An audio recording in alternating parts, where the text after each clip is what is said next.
High winds caused destruction across the UK on Thursday. Credit Jeff Moore. The Met Office has been criticised after it failed to name the storm which battered Britain this morning, bringing with it winds of up to 95 miles per hour and heavy blizzards. The storm wasn't given a name as weather forecasts showed that the predicted conditions were not severe enough to warrant one.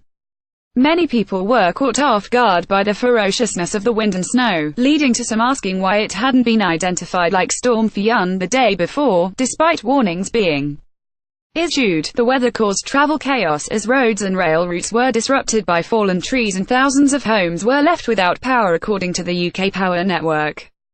Sarah Thornton, who presents the weather on the BBC and runs her own digital weather service, was among those who said Thursday's storm should have been named after the previous storm was called Fionn by Ireland's national forecasters.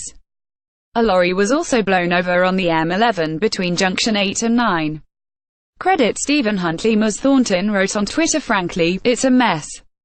The impacts from this storm warranted a name. My gut feeling is that if Met Éireann hadn't got in and named a separate system Storm Fionn on Tuesday, this storm would have been named that.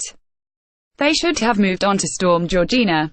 She added that not naming the storm sent a message to people that it was not going to be serious, despite the practice of naming weather storms being relatively new. The National Meteorological Service in France called the pressure system Storm David, while Dutch forecasters had issued code red warnings for high winds, with at least 2 deaths reported in the Netherlands. Met Office spokeswoman Nikki Maxey said that naming bad weather fronts does increase awareness, but that in this instance the storm hadn't reached naming criteria in the UK. She added, Storm Fionn was completely separate to what was named as Storm David in France. The low-pressure system which passed over the UK on Wednesday night did not meet the necessary criteria to name it.